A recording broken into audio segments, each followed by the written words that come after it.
Welcome, everybody. If you can hear the sound of my voice, raise your hand and go to webinar. I know how to raise my hand control panel.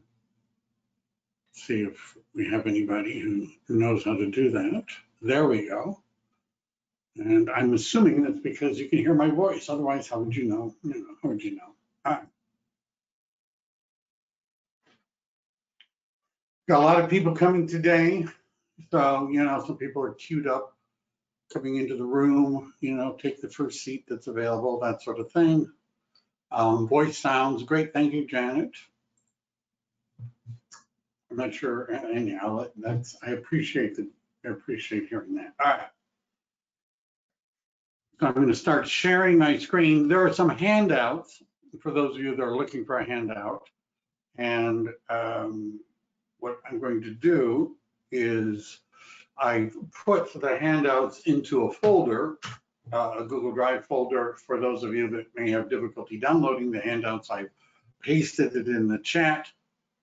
We're not going to, I'll explain what they are.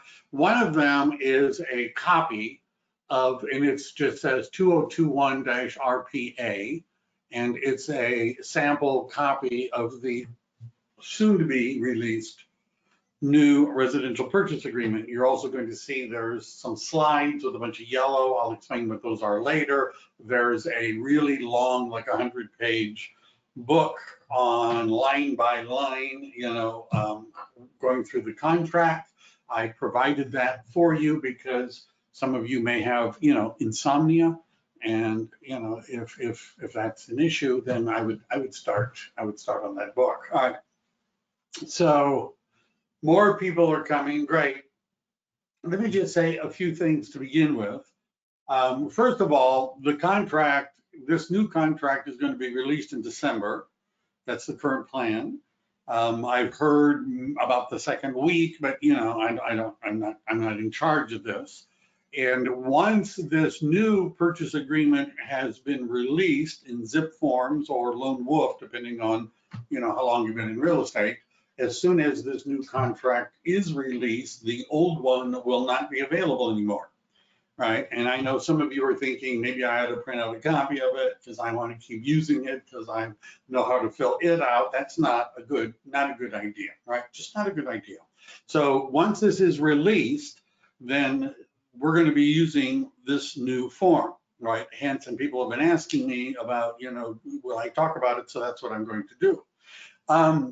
The other thing I just want to say is I work for Exp Realty, right? As some of you may have noticed, I do have a broker's license, and I've had one for, let's just say, a really long time, but I am not the broker for Exp Realty. I am not a managing broker for Exp Realty. I am simply a broker that is affiliated with Exp Realty, and therefore, if you're an agent with Exp Realty, I just want you to know that this isn't necessarily, the Exp has its own classes on how to do this, right? Every week, Exp has a class on contracts and all the different forms and things like that, which you ought to be going to.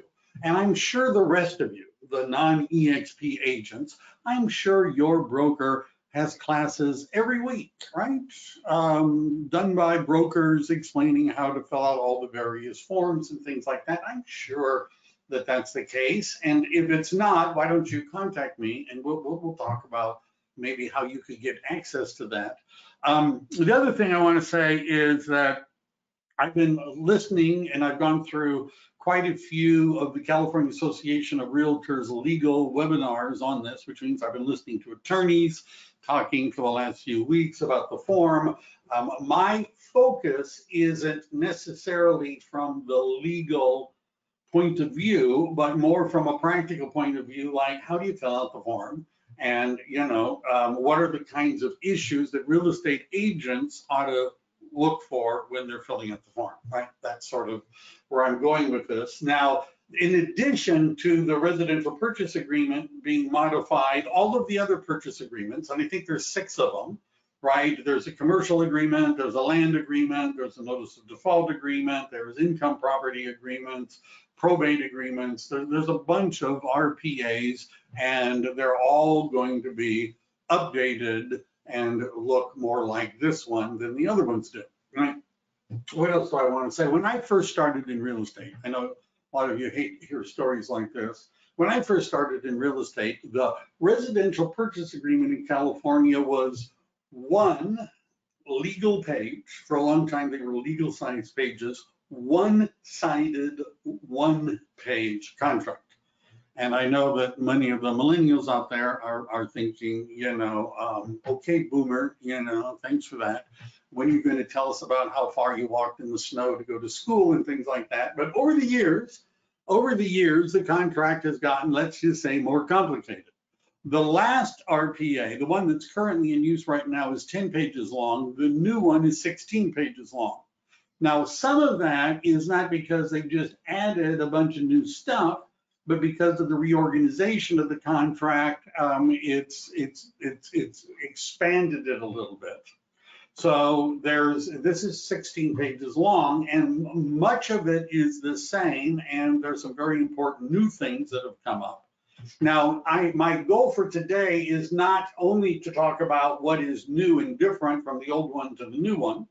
One of the handouts that I've included is something I got from CAR Legal, where they've highlighted in yellow the things they thought were the most important changes. I may point some of those out, but my goal is to explain how to fill out the contract.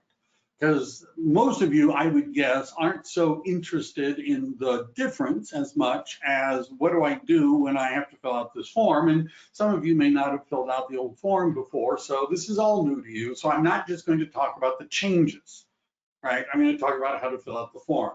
And I'm also going to try and make this a practical discussion, because I had learned a long time ago that a good contract in real estate, what is a good real estate contract? And the answer really is it's one the buyer and the seller both want. So if the buyer wants to buy that house at that price and doesn't have financing problems, and the seller wants to sell their house to that buyer at that price, then we usually can work out anything that comes up along the way because they both want it, right? That's not necessarily a legal contract, right? But it's good in that everybody's going to want to close. Now, I'm not saying you don't want to have a proper legal contract. That's not what I'm saying. Don't go to Exp brokers and say, Mike was telling us that we don't need to have a legal contract. That's not what I'm saying. I'm just saying it's easier to fix stuff if it's an agreement everybody wants. I'm just saying, right? So what else did I want to say about that? The other thing that I've noticed, sometimes I see in material and videos and things designed for new agents, the suggestion that if you want to know how to fill out a contract, what you ought to do in your brokerage, find some agent who sells a lot of real estate and ask to see some of theirs, and then use that as a guide, right? I've heard people say that. That, by the way, can be really bad advice, because there's two parts about being a successful real estate agent. One part is getting clients, and the other part is knowing what you are doing once you've got them. Those are two very different parts. And I often see agents who are big producers, top 1% of their company nationwide, been in the business 20 years, all of that sort of stuff, and they write lousy contracts. I'm not saying they all do. Right? I'm just saying I see a lot of bad contracts written by what would be considered a good agent, right? Because many real estate agents learn real estate out on the street, from other real estate agents. Well, so-and-so at my office said that you had to do this, and so I've been doing that, So if you have any questions, by the way, if you're at Exp and you're part of my team or my group, you can reach out to me. But I oftentimes go to the brokers at Exp to ask them, because although I have been a responsible broker for a brokerage, and although I've been a managing broker for a brokerage, I am not that. And there are some things where there are differences of opinion as to how it ought to be filled out, right? I'm just saying. right? And your broker may have a difference of opinion than mine. So anyhow, enough with the sweet talk, right? When is the form going to be available? Well, 12/21, right? Could it be offered? Could it be changed between now and then? I think they're pretty much set on this. Date prepared. Oops, I don't know why I did that. Date prepared, I guess it doesn't highlight everything. Date prepared is not necessarily the date that you're presenting the offer. It's not necessarily I could write the offer today and put in the date prepared today, but tomorrow present the offer. Now, the date prepared is an important date because in later documents, we're going to refer to the California Residential Purchase Agreement dated, and you're going to need to know that date. Yeah, you're going to need to know that date. By the way, in addition to updating the RPA and the other PAs, right, the other purchase agreements, there's a whole bunch of forms that are being updated. Now, this version of the purchase agreement specifically references 63 different forms that, depending upon which box you check, could become part of the agreement. And if you're thinking that's outrageous, right, I want to go back to the old one. The old one had 59, right? So there's some new laws. Usually the contract gets longer because something has happened. There's been lawsuits. Life becomes more complicated, and so they adjust the form. Let's see, that's not going to let me do that. So this is an offer from. We're going to start with this. Now, some of you that are familiar with the old contract may already be panicking, right? You may already be panicking a little bit because you're looking at the form and you're like, where's the price? Where's close of escrow? Oh my God, they left it off, right? It's coming, right? It's coming. It's been moved, and that's the movement is one of the features and benefits of this particular one. So let's go through this, right? You can follow along with me with bouncing, my bouncing highlighter. So this is an offer from. And by the way, if I had more time and I was more sadistic, I was going to prepare I would have prepared like 50 quiz questions for you guys to answer. And then based upon your answers, I would publish the results, put it on Facebook and, with your picture and send a copy of your results to your broker in the DRE, but I didn't have time to do any of that. So I'm going to be asking some questions along the way. If you want to blurt out your answer aloud, go ahead. I can't hear you. If you want to type it in or whatever. But let's just start with 1A. This is an offer from, supposing I'm representing a trust, right? The trust is buying this house. What do I write here? Do I write my name, comma, trustee, or my name, or do I write the name of the trust? And I should give you tick, tick, tick, tick. So answer is I write in my name. Now later we're going to be able to identify that I am representing a trust or an LLC or something like that. But whoever is going to be signing this, document is the names that we're going to be putting here. The property to be acquired that looks pretty much the same. You put in the street address, you put in the city and the county. Assessor's parcel number, notice there's a parentheses and an S. Plural. Can you have more than one assessor? Why would you have more than one assessor's parcel number? Well, I'm sure because I know you guys are up on all the changes in real estate. You attend the legal webinars every week that the CAR does. Your broker is doing legal updates all the time, and you're dialed in. And therefore, all of you know about SB 9, Senate Bill 9. Right? Right? You all know about that. And what that is a new law that makes it easier for people to subdivide. And what that means specifically, it's easier now, it will be, that to take a single family residential zoned property and make it a duplex, split it in to do a split. Much more easier. Now, what happens if somebody buys a property today that's just one single family, zoned lot and then splits it because into a duplex, let's say, there's going to be 2 assessor parcel numbers. And so sometimes you're buying more than one assessor parcel number.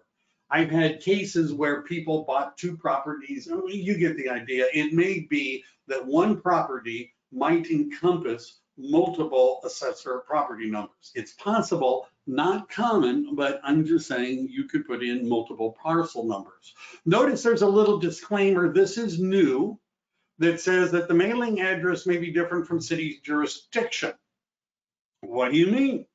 Now, if you've been in the business a little while and you're like, I've never heard of anything like this, then you're not from the same part of California that I am, because and I'm in Silicon Valley, and in Silicon Valley, it is possible for you to have a Cupertino city address, but actually be in Campbell or San Jose city jurisdiction, right? Your postal address says Cupertino, but that's not the schools you're going to.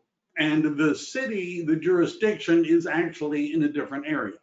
This doesn't happen a lot, but it happens. So just because somebody is seeing that the mailing address says San Jose or Campbell or Cupertino, it might be different as to who actually, if you call the police, who's going to show up, where they're going to come from, what fire department, what schools. Yeah, you get the idea. All right. Paragraph C, the terms of the purchase are specified below on the following pages.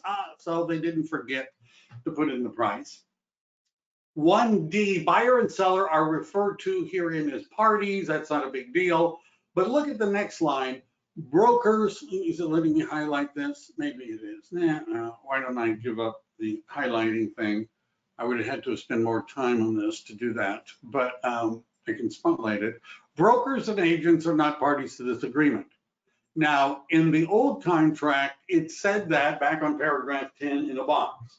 We're saying it right up front, right? And I'll talk about what some of the issues are, but we as a real estate agent are not parties to the agreement. It's between the buyer and the seller. We're not parties to this contract, even though we sign pieces of it, not parties of it. Look at 2A, agency disclosure. Most of that is pretty much the same. The parties each acknowledge receipt of a disclosure regarding real estate agency relationship. There's an AD form, there's an AD1 and an AD2, as I'm sure you all know. One of them is the form that we give to a seller when we're listing a home, and the other one is the one we give to a buyer. And so the wording is a little bit different in terms of the names of the people that are signing, but other than that, there isn't any real difference between the content of those forms. Notice it also says, now this has been true, for a while, but old agents, old thoughts die hard. The buyer's agent is not legally required to give to seller's agent the AD form signed by the buyer. Right. The seller's agent is not legally obligated to give the buyer's agent the AD form signed by the seller. Well, wait a second. Let's say that the other agent's transaction coordinator has this on their list. Now, are you obligated to give them a copy of your agency disclosure to your client? And the answer is no, because just because it's on a transaction coordinator's checklist does not make it part of the contract, does not make it part of the law, right? I mean, it just doesn't. Whether or not you care about that is a totally different question, but I don't know. The confirmation of agency, which is the seller brokerage's firm and the buyer brokerage's firm, all of that is pretty much the same. If EXP is a very big company, just so we're all clear, if I am writing an offer on a property listed by another EXP agent, then we in the royal sense of the word we being EXP Realty are a dual agent. Even though I've never met that other agent, I've never talked to the other agent, there's only one broker. Now, do you need, this would be another quiz question, right? Do you need, if there's a dual agency relationship, are you going to need other documentation, right? Now, that gives consent to do this, and the answer is probably no. And that's because in addition to the RPA, there's a bunch of other hardwired forms that go with it. For example, as I'm sure you all are aware, when you look at it, and this will be true on the new one, it's going to start with agency disclosure, right? One page, and then the second page is the back of it's a copy of the civil code, right? And then there's a wire fraud advisory, which, is a good thing for you and your clients to read, because people still end up, electronically transferring millions of dollars to overseas bank accounts. But one of the forms that's hardwired into the purchase agreement and into the listing agreement is called the PRBS. And PRBS stands for Possible Representation of More Than One Buyer and Seller. And if that form is included, which it should be, you have trouble separating it unless you have special software, then the people that are signing that form have given consent to dual agency, because that's what the form kind of says. That's what the form. So something else, let me see, let me go back here, get my little spotlight thing going. If one to buy, so all of that's pretty much the same. Paragraph 2C is new. And the reason they added this is because this has become more common, but there's a box that you could check. More than one brokerage represents the seller or the buyer. Additional broker addendum. If you check one of those boxes, this CAR form will launch. And there's a different, there's another form saying we're doing it. Most brokers don't want you to do this, right? I believe EXP doesn't want you to do it. You ask your broker, but they would rather that there's a referral or something else, but whatever, right? It doesn't come up all that often. Potentially competing buyers and sellers, the parties each acknowledge receipt. Notice it's already checked for you, of the PRBS, the Possible Representation of More Than One Buyer and Seller, disclosure and consent, right? That's where they've already said it's okay to be a dual agent or a double agent. Somebody said, hi.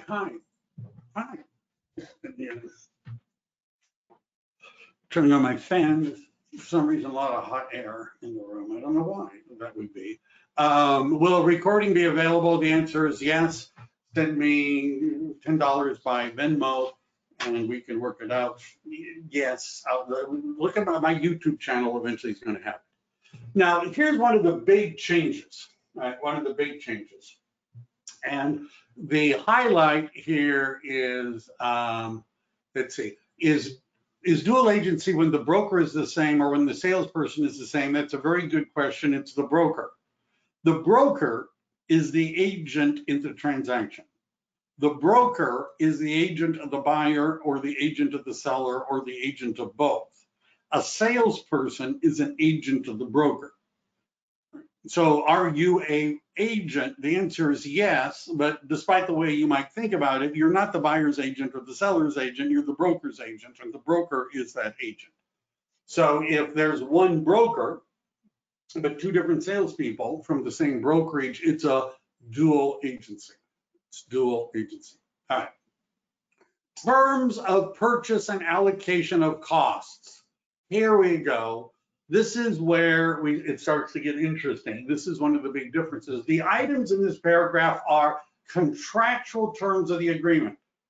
Now, what that means, there used to be, there still is, a RPA summary, CAR form, residential purchase agreement summary, which is still going to be available, I've been told, but I don't know, Y after this form. And what it is just a summary of the terms of the agreement that you could show to people, because the old agreement was kind of complicated to figure out where all the terms are. But the summary was not a contractual term. For example, if you type something on the summary that actually wasn't in the contract, then it's not included. This isn't a summary, right? These boxes that we're about to go through are not a summary of the contractual terms. They are the contractual terms of the agreement. Reference paragraphs are going to provide further explanation. This form is 16 pages. You're advised to read all 16. Does that include the agent? Have to read all 16? Oh man, I hope not. And the answer is yes, you ought to read them too. Now, what I've been told is that the Zipforms, the lone wolf people who actually have the software that we use, are going to make it so that if you were to, let's say the paragraph A, right, it says, section A, paragraph 5, it's going to be set up so that if you click on paragraph 5 in this box, it's going to take you to the paragraph that this refers to. And if you're reading the long paragraph and you click on where there'll be a designation here or the A, it'll take you back to this form. So you're going to be able to jump back and forth. So purchase price, terms and conditions, this is where you put in the purchase price. You're not going to be given an opportunity in a later clause to put in the purchase price. You understand? There's a discussion of it in paragraph 5, but the number goes here. Additional terms, if it's all cash, you would check the box. Close of escrow. Now, they've reorganized this a little bit, the lawyers have, in order to make it fit what most real estate agents do. And what most real estate agents do, and there's a hand, well, the hand went down. So what most real estate agents do is they put in 30 days after acceptance, or 45 days after acceptance, or 10 days after acceptance, or something like that. Or you could put in a date. And so they put the so many days after acceptance because that's what most agents do. Now, there's a potential downside to just putting in 30 days after acceptance. Number one, 30 days after acceptance might fall on a weekend. How do we say 30 days or sooner? We don't say 30 days or sooner. We say 30 days. Even under the old contract, there wasn't a place to put in or sooner. If everybody is ready sooner and they want to close sooner, then they would have an additional form where they would modify the terms that says that the close of escrow date is now going to be, this would be an amendment. Right, so you can change it, but 30 days or sooner. Does everybody understand that or sooner is not necessarily a legal term? Tomorrow is sooner. Does that, you know, I mean, so we put in 30 days or you put in a date, right? There is no place to write or sooner. There wasn't before. Let's say 30 days falls on a weekend. We have a problem. Why can't we close escrow on the weekend? Why not? And the answer is, well, the title companies and the county recorder's offices aren't working.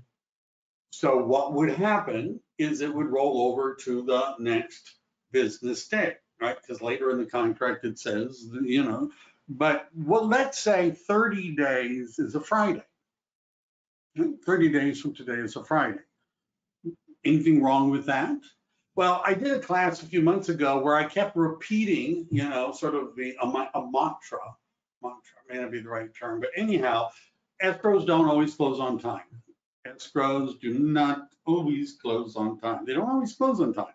So I had a client who, by the way, had a real estate license. He was an engineer and an investor, which means obviously he knows everything, right? And so it was a weird thing, but anyhow, he was doing his own, you know, he had his own lender and he was dealing with the escrow, you know, he needed me for other reasons to be on the contract, and he had scheduled escrow to close on Friday.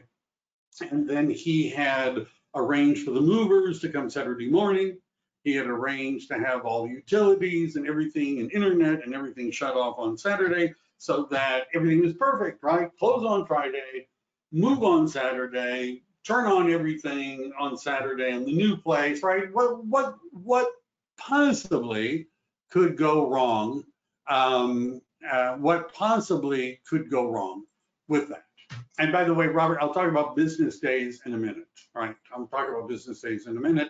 Janet, did you have a question? Did you want to speak? You can speak if you want to, maybe not. I saw a hand up. I'm not sure. We have a lot of people online. Why don't you type, if you could type in the question, or otherwise, I've lowered the hands, I'll talk about business days. We're going to talk about that. Sorry, oh, no question, that's okay. You were just waving. That's acceptable. So what could go wrong, right? And I in my mind, I saw him with a Gantt chart, on the wall. This looks perfect on paper.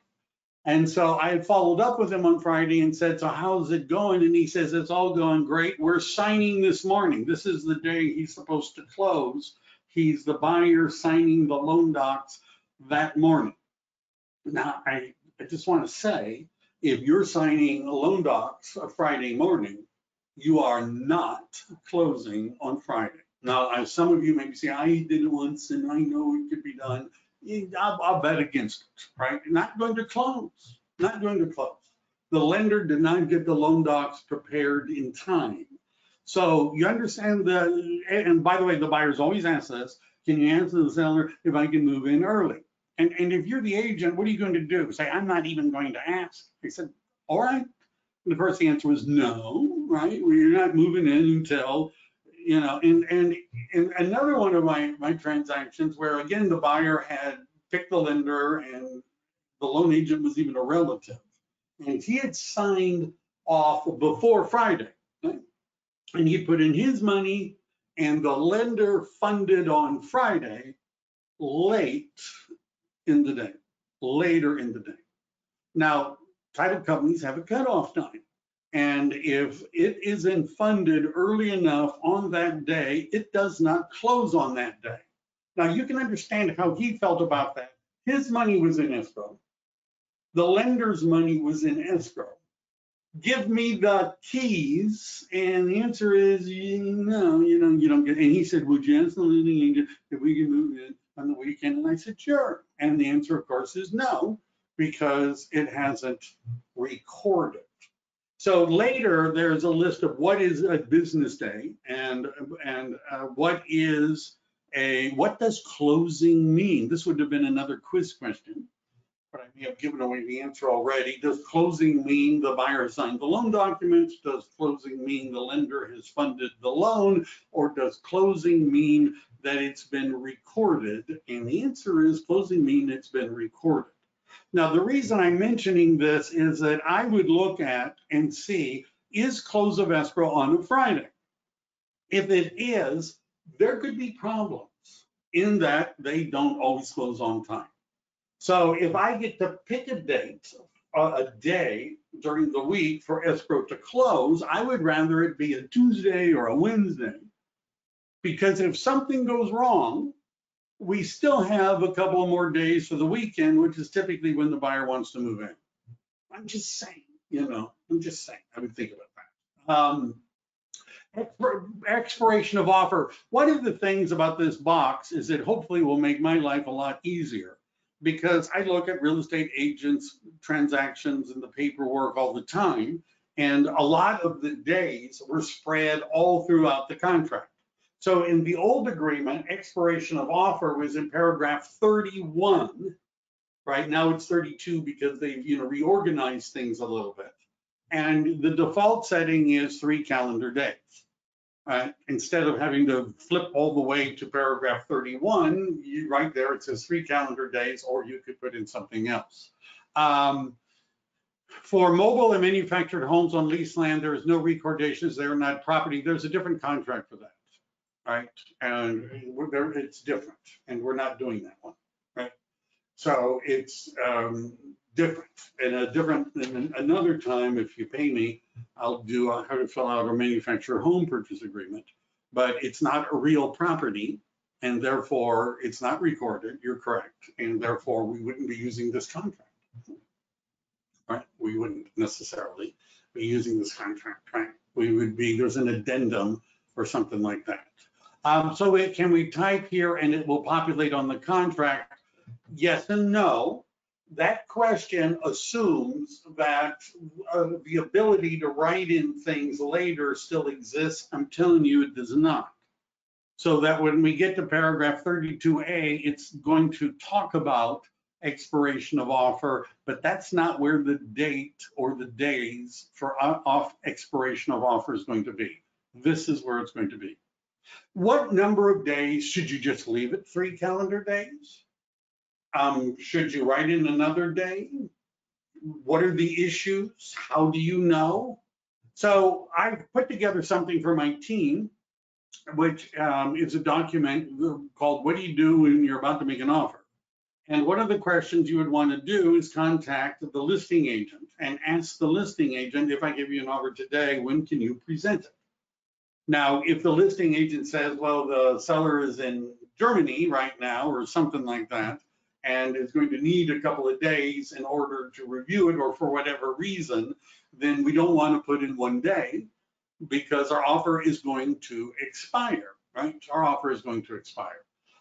So if we know that the seller is available this evening to look at the offer, we may not give them 3 days to think about it, but we would give them a shorter period of time, particularly if this was a preemptive offer of some sort. So it's hard to answer that question without knowing who your buyer is and who the seller is and what's going on with the listing, which is why I spend a lot of my time helping real estate agents with stuff like this. What is the initial deposit? One of the changes is going to be that, because what I've been using all the time is like a calculator, right? And so if we're going to have a 3% deposit, if we're going to do that, then I would be taking the purchase price and multiplying it times 3% and putting it in here. The new form, once it becomes all interactive, will be if I type in 3%, it's going to auto-populate the dollar amount based upon the price that I put in. And if I put in a dollar amount, it's going to auto-populate what percent that is. Notice it says the percent number above is for calculation purposes and not a contract term, so that you could, I guess what that's saying is the, later, we're going to, if there's a counter offer and things like that, if it's a counter offer, and I'm sure you guys have all read the counter offer forms, this part's not changing. What the counter offer form says is, let's say I offer $1 million and the seller counters me at 1.1, but it says 3% here. Now, what the counter offer says that if they counter the price, the loan amount and down payment changes in reference to the new price, but not the deposit. So for example, if $1 million is $30,000, so if I put in $30,000 and that's 3%, and I get countered for 1.1, the deposit number, the dollar amount does not change.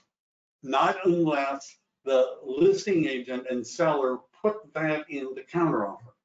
So if we put in 3% and a number, it's the number that becomes the contractual term, not the percentage, which is only an issue when there's it's an issue when there's a counteroffer.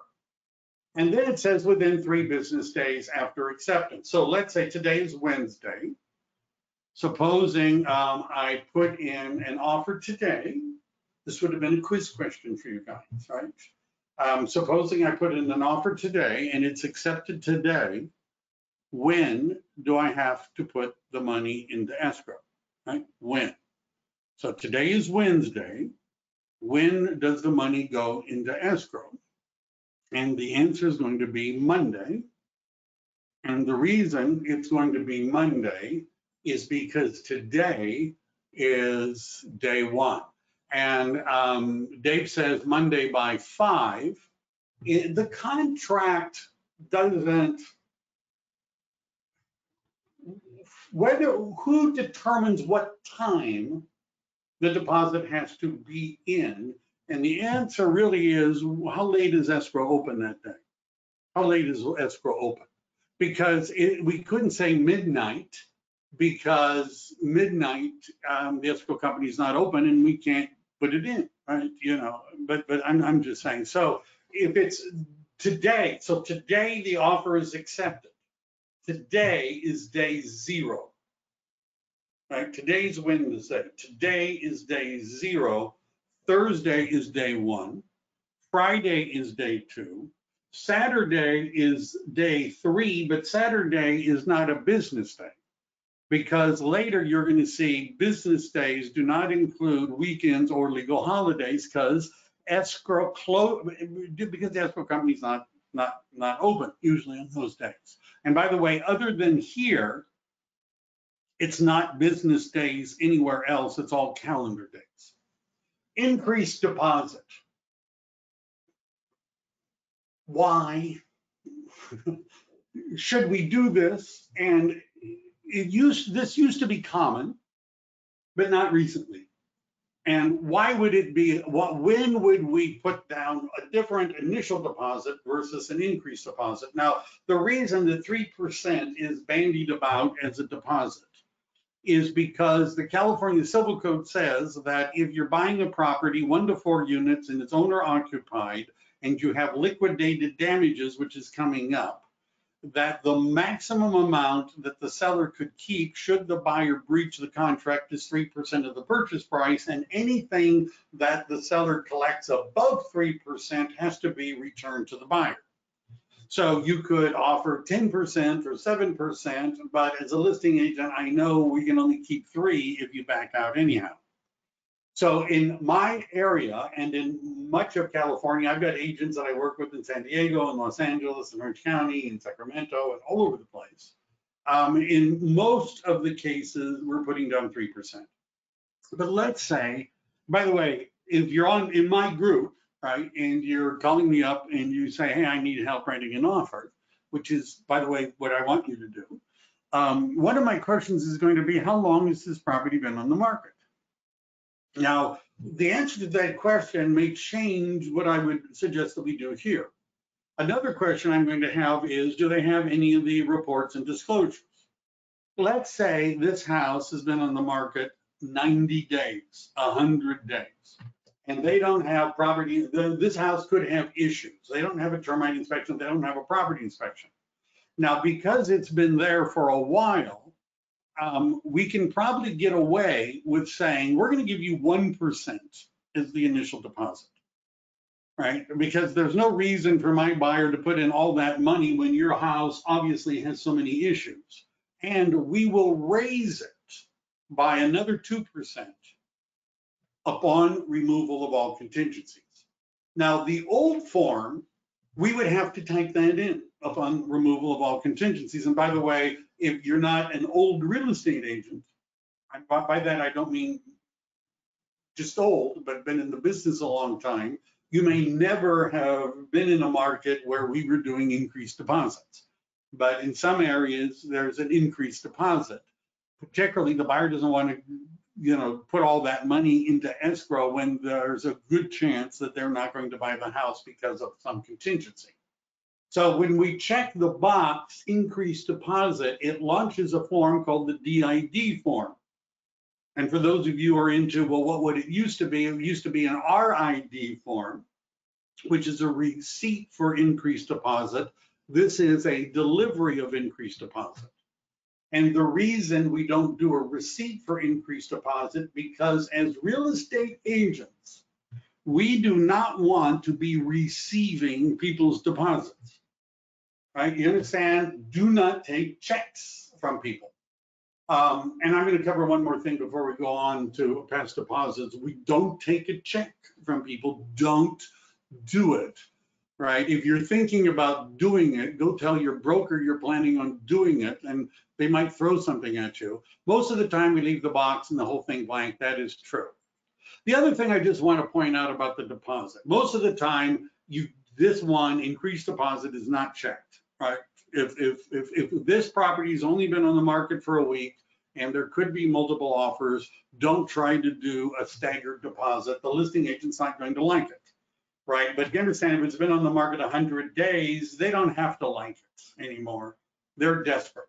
The other thing I just want to point out is that the old form where it talked about how do we give them the deposit, gave you a whole bunch of choices: personal check, cashier's check, right?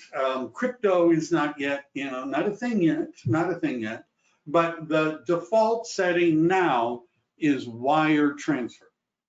And by the way, the old one said wire transfer or, and it gave you a bunch of other boxes. This is just making it clear it's better to do a wire transfer than moving checks around, right? I'm obviously been around a little while, and I don't use checks, except in an emergency. I just don't. Wire transfer is a lot easier to do than getting a certified check or a personal check. Personal checks, they have to clear or the money's not there. Wire transfer is the default setting. Let's look at E1, loan amount.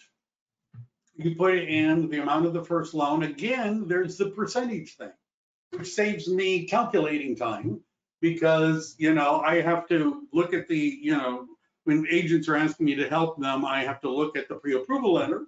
And does the pre-approval letter talk about an 80% loan or a 90% loan, and sometimes they don't actually say 95%. You have to do the arithmetic to figure out what it is.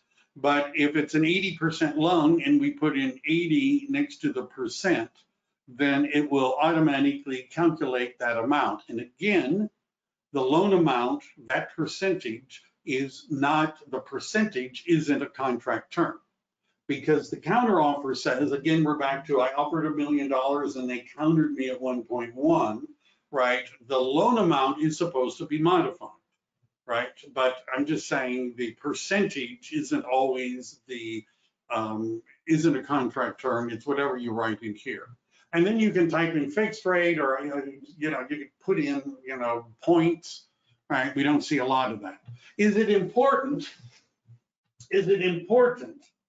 that we put in the interest rate, points, and other terms here? And the answer is only if you're making loan a contingency. So if I want 4%, 3.65, whatever the rate is, to be a contingency of the agreement, then I would put in 4%, right? Right, because it says the buyer to pay 0 points or up to. Notice it says fixed rate not to exceed. You type that in. Because what if I don't do that and I do have a loan contingency and interest rates rise, right? And my buyer isn't happy because interest rates have gone up. The question isn't, is the buyer happy about the higher interest rate? The question is, can the buyer qualify for the loan at the higher interest rate? And if the lender says, oh yeah, you still qualify at 4.5%, but I don't want to pay 4, I don't want to buy a house if it's 4. You should have written it in here and made it a loan contingency. Does everybody understand? If we do not write in a number here, then there isn't a cap on the possible interest rate. Now, interest rates don't, they may not go up that much and you may not care. And if you're making a non-contingent offer on the loan, which we're going to talk about later, but if you're making a non-contingent offer on the loan, then it doesn't matter if you write in interest rates or things like that, because you're not making it contingent. Notice it says 17 days after acceptance. I'm going to talk more about that when we get to other contingencies, because if it is a contingency, it would be 17 days. Over on the right, we could check FHA, VA. And if you check those, it launches these two forms, the FVAC, which is an FHA and veteran amendatory clause. I'm sure you all knew that. And HID is, of course, a home inspection disclosure, which is required on FHA and VA properties. Another quiz question for you guys. Buyer makes an offer using an FHA loan, but the buyer's offer has no contingencies. The buyer removes any and all contingencies. That means no appraisal contingency, no loan contingency, no inspection contingency. We're going to go through the 8 major contingencies in a bit. No appraisal contingency, FHA loan, but it doesn't appraise. Can the buyer back out and get their deposit back? Or is it just, tough luck, tough luck? And the answer is the buyer can back out and get their money back. Why? Because the law says so. That's why. So FHA and VA loans have to appraise. And that requirement cannot be waived just by removing your contingency for appraisal. It is a second appraisal contingency is included in the FVAC, which is the FHA VA a mandatory clause. Seller financing, if you're doing this, talk to me or go talk to the broker or both. You click on that, it's a wild form that gets listed, and then you'll be asking, what's a land contract? What are all these things, right? But we don't do as much of that. But anyhow, when you check these boxes, it launches. There's a seller financing addendum, which gets launched when you do that. Additional financed amount. You got a second? You got a second? There is no place for a third, but when we type, notice these little boxes on the side that say other. If we check one of those boxes, we could start to write. And if we start to write and it goes too long, there's a text overflow addendum. What would you advise for E1? Fill in all the details or just fill in the loan amount and leave the rest blank, because as the loan progresses, the terms of the loan may change. The thing about E1, the loan amount and those terms are only important if you have a loan contingency. But secondly, let's say you do have a loan contingency. Does putting in a loan amount here obligate the buyer to get that loan at that loan amount? And the answer is not really. No, because later we're going to get to another paragraph that essentially says no harm, no foul. Essentially, it says that if you were to get a loan completely different from what you put down here and can close on time without the seller having to do anything extra, you're cool, you're good. Right, you understand? So just because I put down an 80% loan, it doesn't mean I can't have a 90% loan. It doesn't mean I couldn't pay cash. I just have to close on time and not put an additional burden on the seller to do so. All right. Occupancy type. Secondary investment, primary is the default. Lenders want to know this, right? Lenders want to know this. They really do. By the way, you're going to find that if it's not a primary residence, the loan terms could change. And a lot of the forms, by the way, when they were revised, this is what the lawyers from CAR say, is that some of these revisions came at the suggestion of lenders, because a second home, different loan terms than a primary, and different loan terms than an investment. So there are better terms if this is your primary residence. Okay? I'm just saying you should make sure your client knows that just because they bought the house that they moved into for a 3% loan with low fees doesn't mean they're going to be able to buy a rental or a flip and get the same kind of loan as they got. Balance of down payment should be automatically calculated, because we put in the price, we put in the deposit, and we put in the loan amount.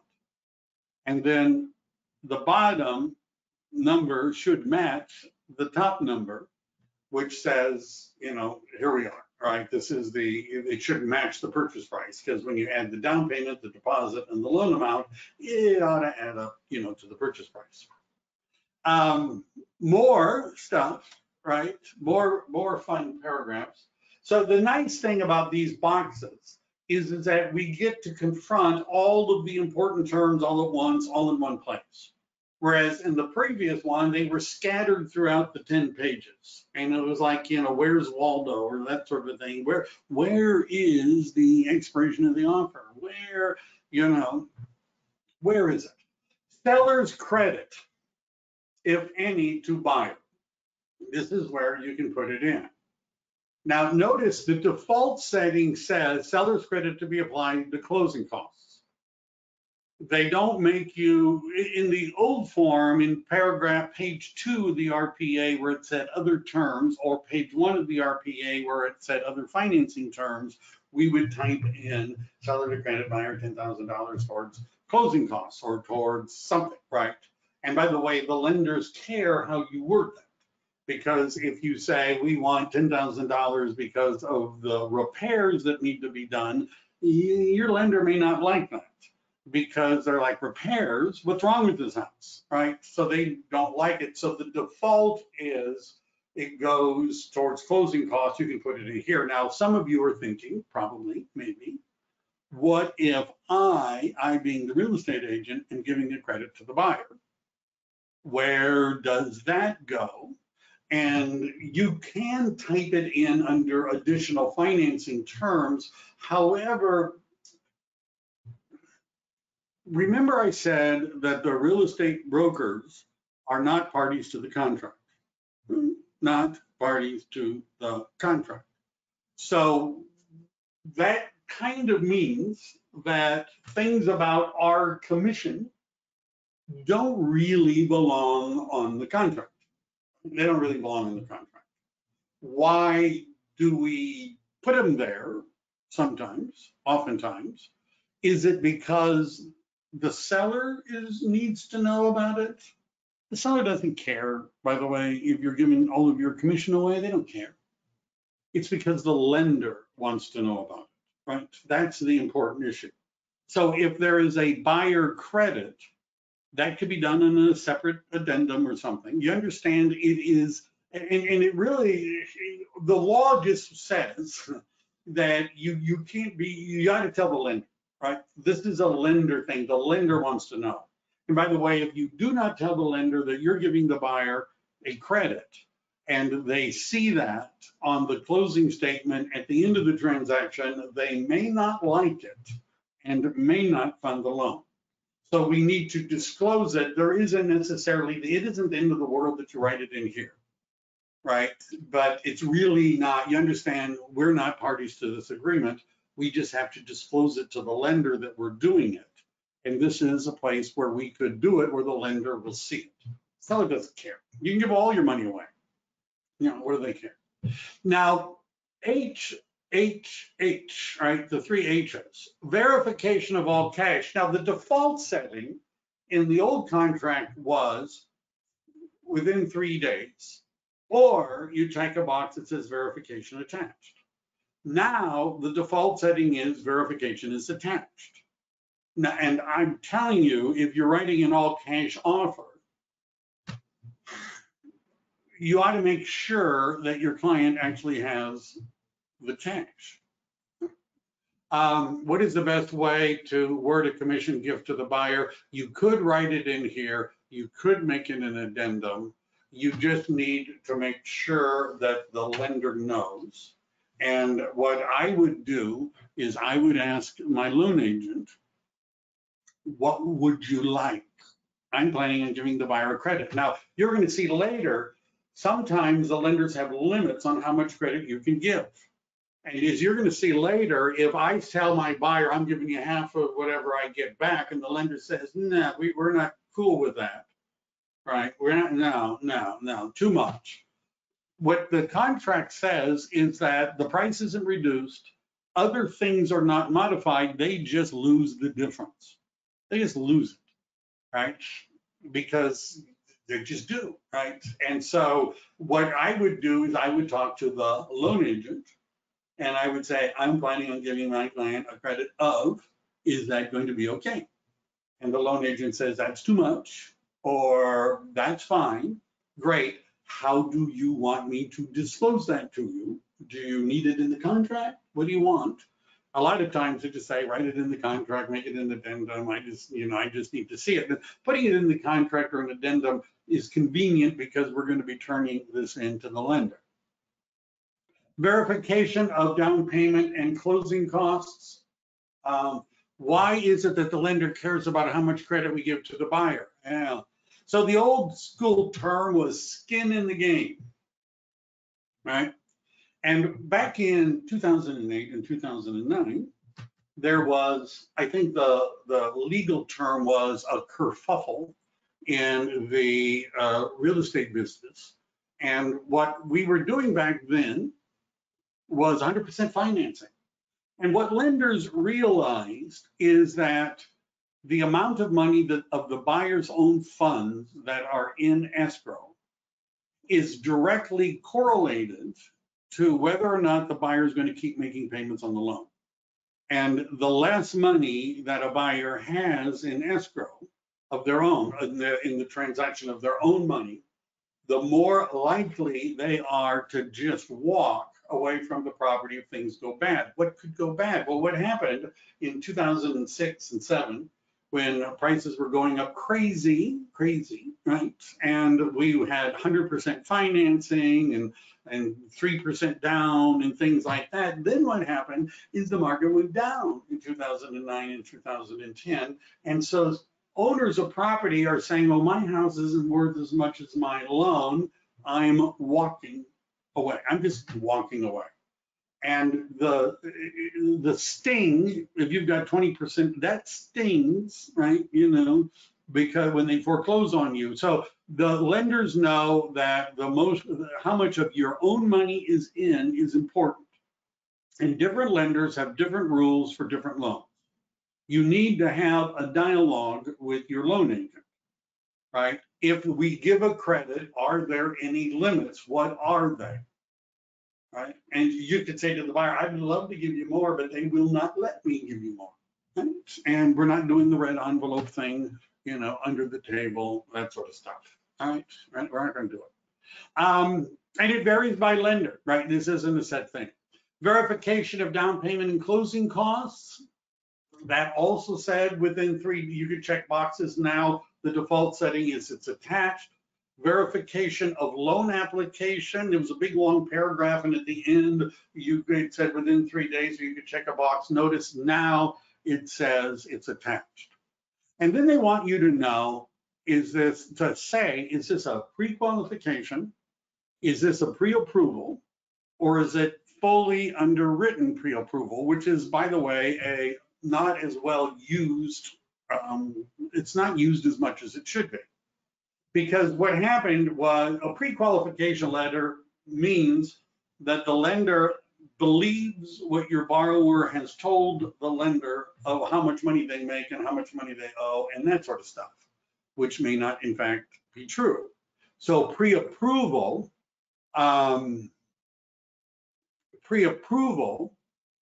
means that they have verified something. Now, what happened a lot was some of the lenders, instead of typing pre-qualification, just typed in pre-approval, but they didn't really approve anything. And I can sort of tell when I look at a pre-approval letter, is this a pre-qualification letter where they've changed the words, or a real pre-approval letter? And if it's, and one of the differences are their conditions. What are they? And I see some that say, well, this is conditioned on verification of employment, income, tax returns, and assets. Well, that means they haven't approved anything. Fully underwritten, which takes a couple of weeks, depending on who you're working with, that would be, if I were picking as a listing agent, which offer I'm going to take, I would give a lot more credence to a fully underwritten pre-approval than to one that looks like a pre-qualification. Let's see, there's a question. Typically, the credit is capped at the total. Mary Beth is a lender, and so is helping us out, is capped at the total of the closing costs. Yeah, different lenders have some different rules. Is it possible to write an offer without seeing the property in person? If so, how is it possible to cancel? That means you need an inspection contingency, which we're going to talk about later. And by the way, if I'm a listing agent and I get an offer and I don't think you've seen the property, I'm less inclined to take your offer with an inspection contingency, because what some investors do is they write hundreds of offers, right? Which they on properties they have not seen, just waiting to see if somebody takes their lowball offer. Then they go look at it and say, nah, I don't think so. Now, if you're the listing agent, just you have to understand from the seller and the listing agent's perspective, what do they want most besides the right price? They want the thing to close, right? And that's why if you haven't seen it even, but you've written an offer and you have an inspection contingency, if I'm the listing agent, your offer is down near the bottom of the pile. I don't care that you offered more than anyone else. Usually they're lowballing it. I don't care, because you haven't even looked at it, and I know the drill. You're going to go look at it and then give me a whole bunch of lists of things you don't like and ask for us to lower the price. Which is why, by the way, even if you're not in Silicon Valley, it is prudent, in my opinion, if you're the listing agent, to get all the inspections and all the reports and everything done in advance, so that you could get an offer not contingent on inspections. That's the reason we do it up here, so that we can get non-contingent offers easier. But if you haven't even seen the property and you write me an offer that's contingent on you seeing it later, I'm not going to accept it. Now, again, my question would be, how long has this house been on the market? And if the answer is 200 days, then go ahead, right? Nobody else wants to buy it. They might say, sure, why not?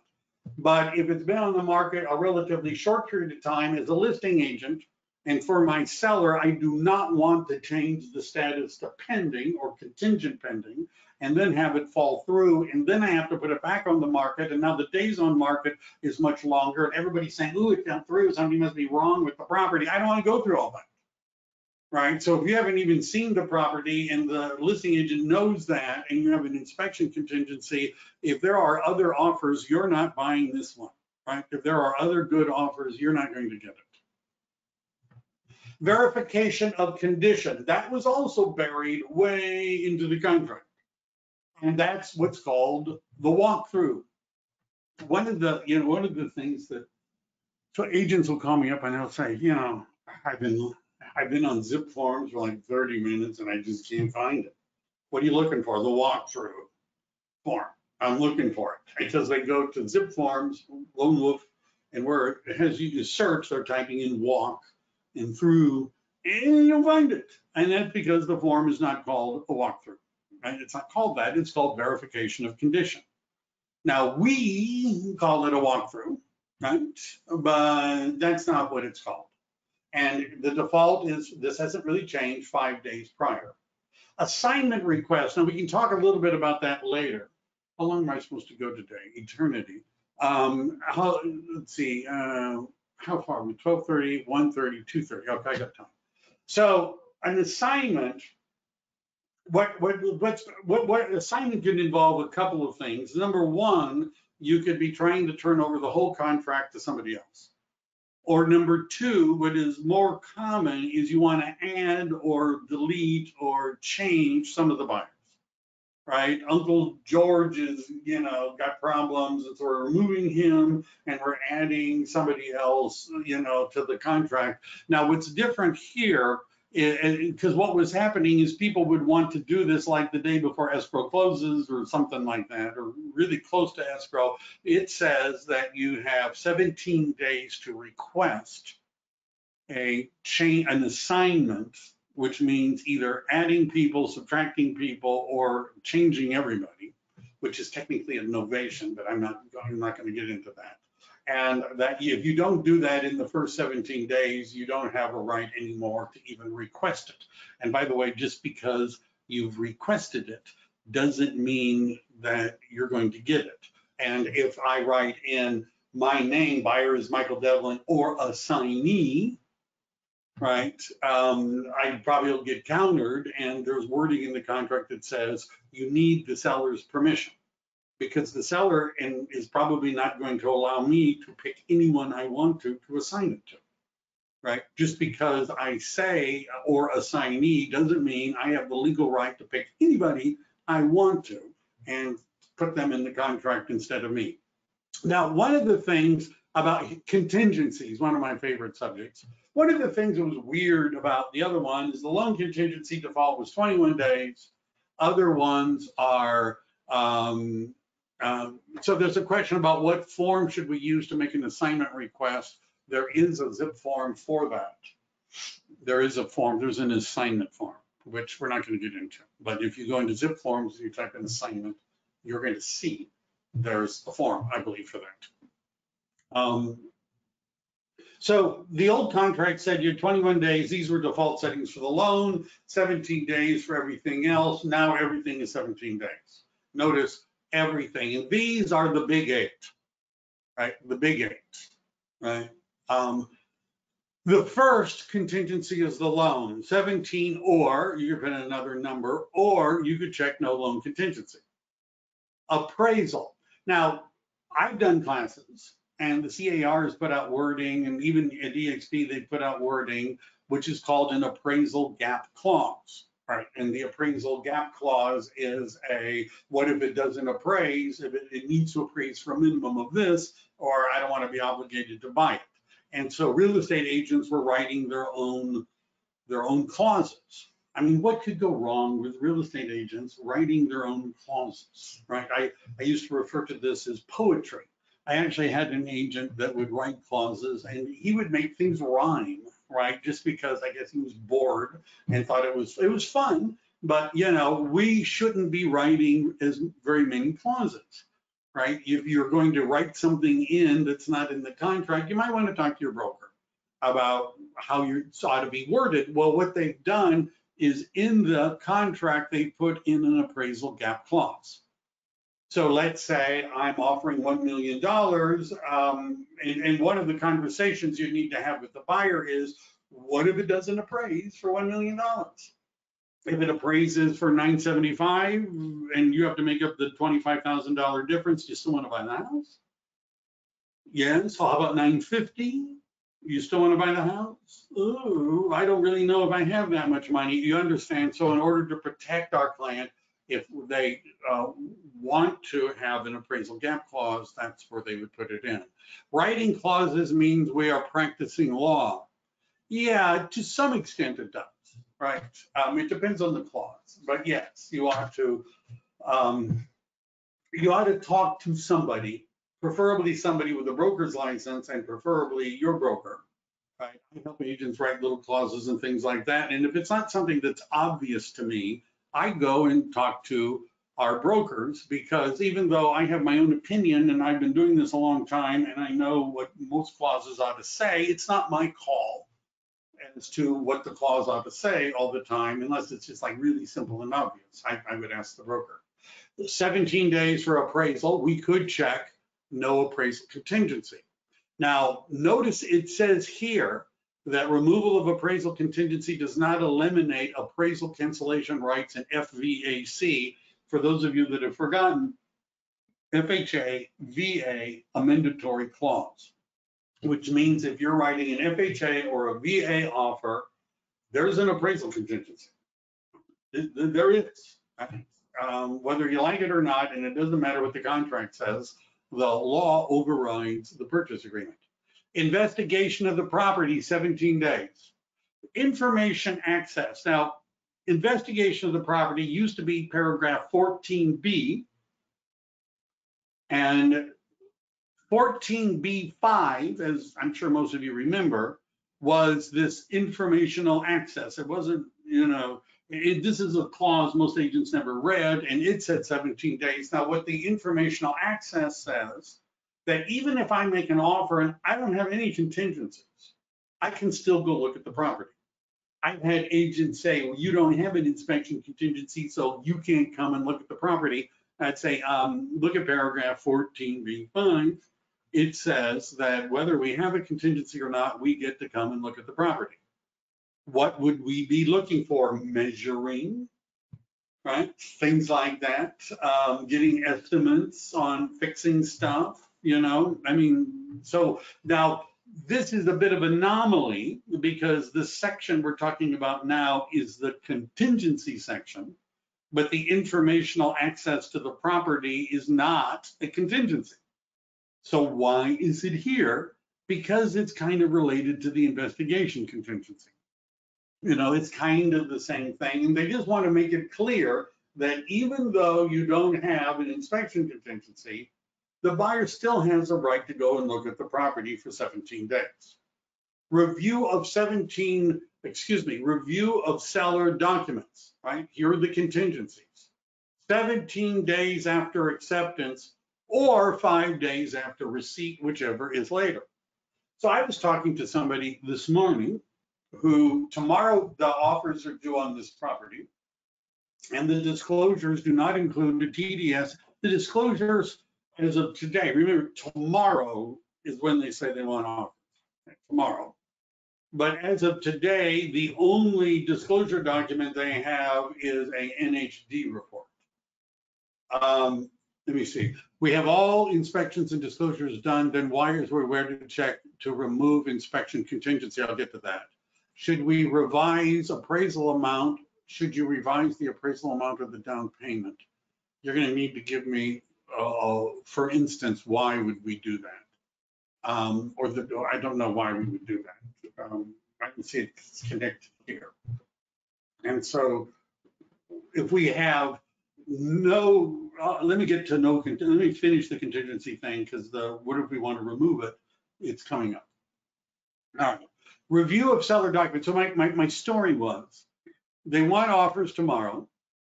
And as of today, all they have is an NHD report as of this morning. They don't have a transfer disclosure statement. They don't have a seller property questionnaire. If it was built before 1978, they're supposed to be lead-based paint. What about fire hardening and some of these, where they don't have all that stuff together?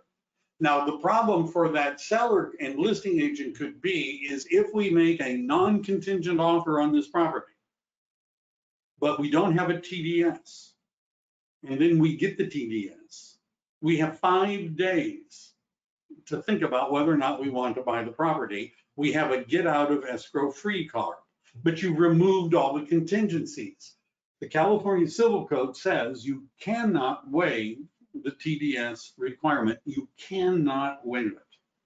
So even if, this is why it's good if you're the listing agent to get all this stuff in advance and give it to the buyer before they make the offer, right? Because now you're not arguing about 5 days.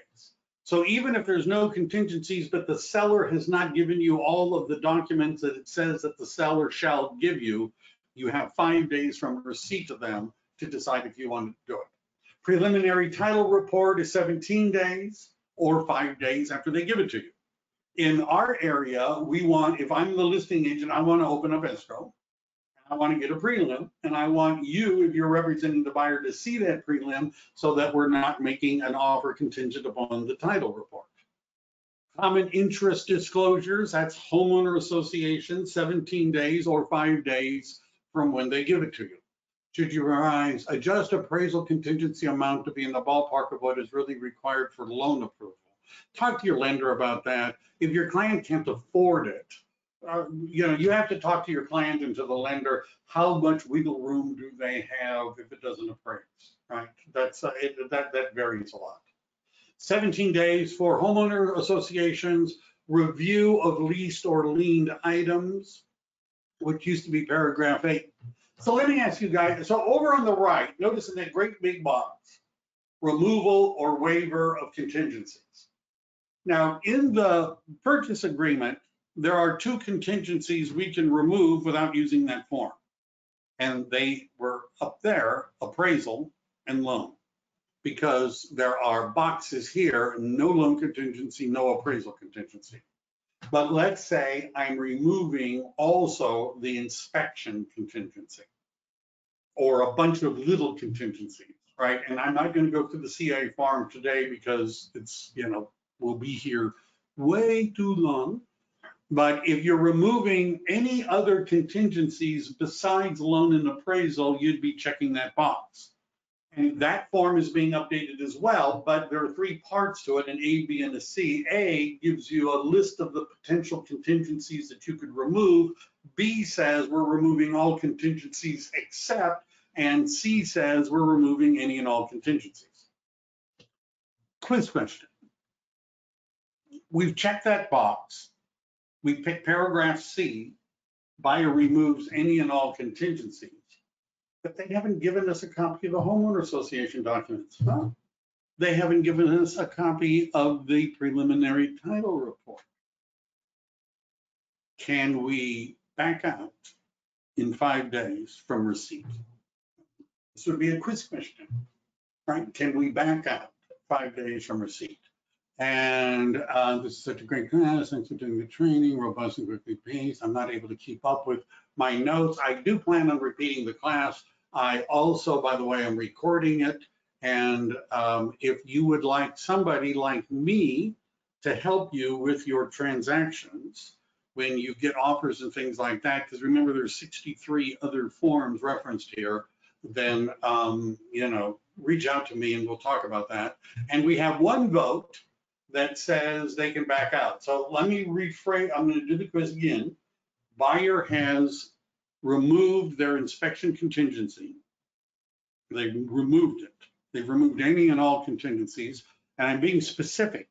They have not gotten a prelim and they've not gotten the homeowner association documents. And then after, in escrow, in contract, they get those documents. Do they have 5 days to back out? And the answer is, nobody's gotten the right answer yet. The answer is no. The answer is no. The answer is no, right? The answer is no. And by the way, when you look at the contingency removal form, it says the only ones that are statutorily required that you cannot waive are the TDS, the NHD, there's lead-based paint, there's fire hardening. But preliminary title report, you can roll the dice, right? See, contingencies are all about who's assuming a risk. Now, if it's a buyer's market, we have all the contingencies for 17 days because the seller now has to assume the risk. If it's a seller's market and there's multiple offers, then the buyer oftentimes assumes the risk. If you make an offer without an inspection contingency, even though you don't have a copy of the HOA documents, even though you don't have a copy of the prelim, you do not have a contractual right to back out. Just saying, right? And if you're thinking, I think you're wrong about that, well, take a look at the contingency removal form. Look at the bottom of it. It's being revised too. Sale of buyer's property. If it's a listing agent for a fixer, should they attach? You should always have a SBQ and TDS.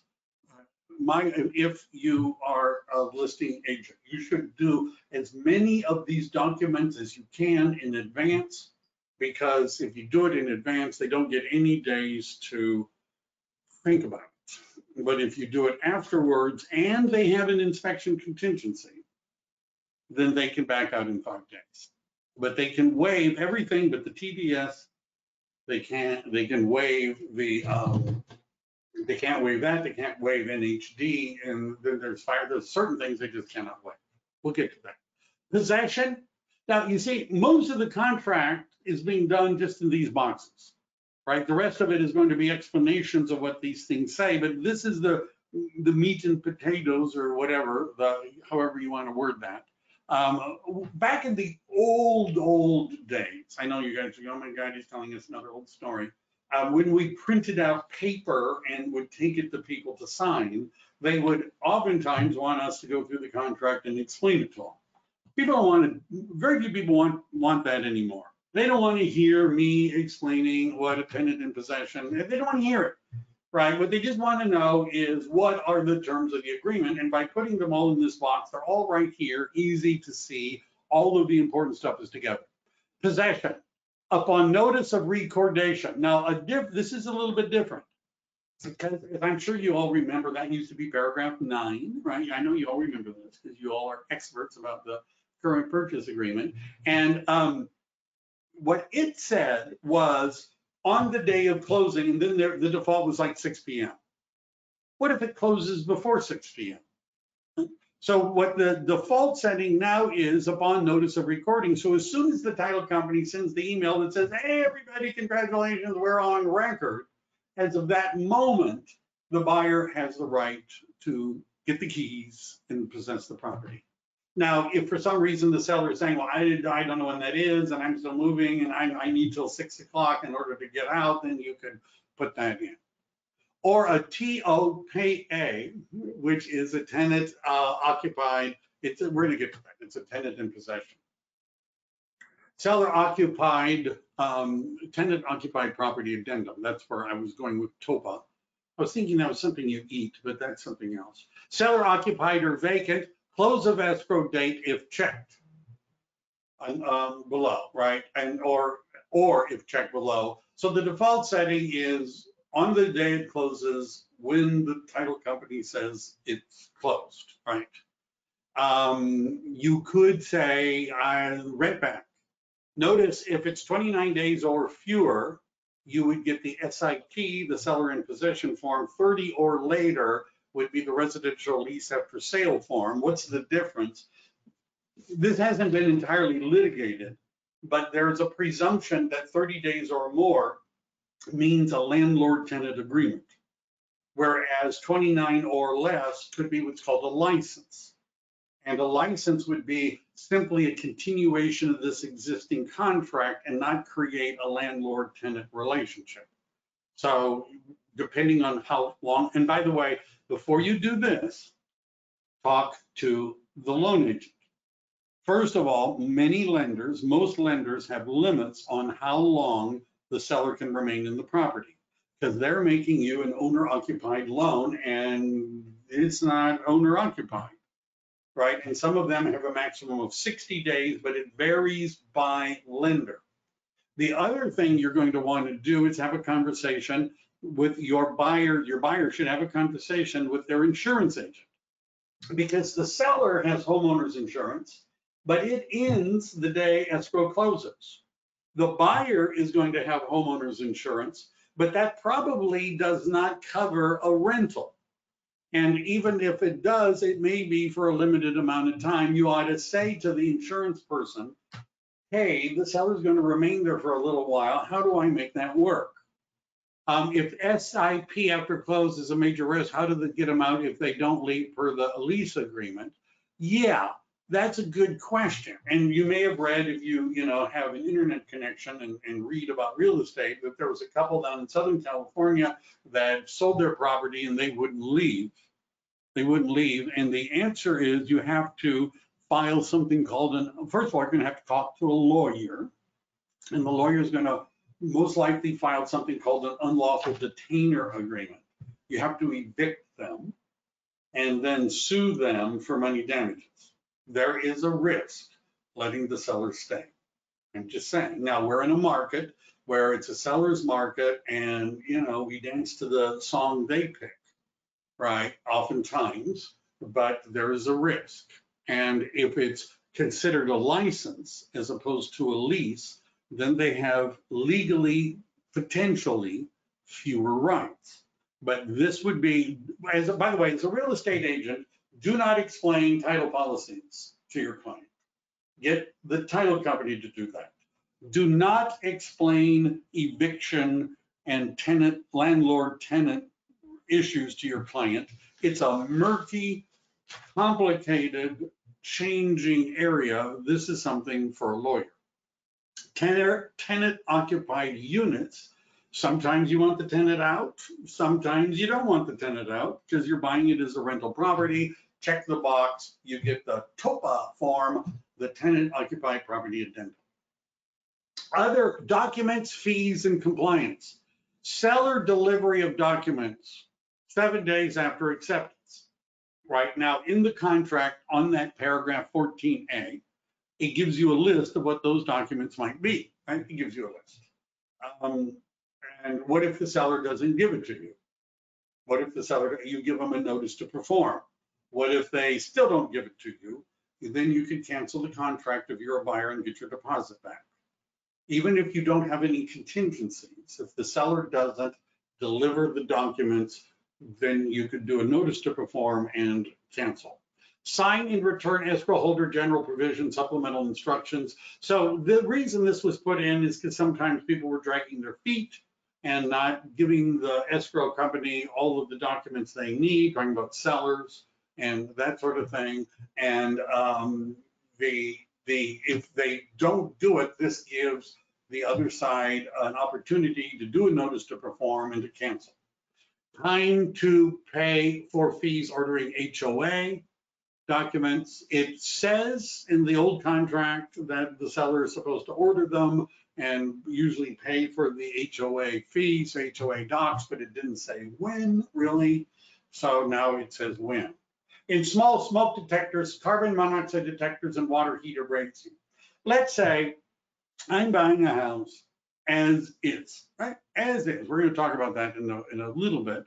I know it seems like this is going to go on forever, but you've probably gotten the idea that I'm covering most of the juicy stuff already, and the rest of it is more of boilerplate kind of things. Can you buy a house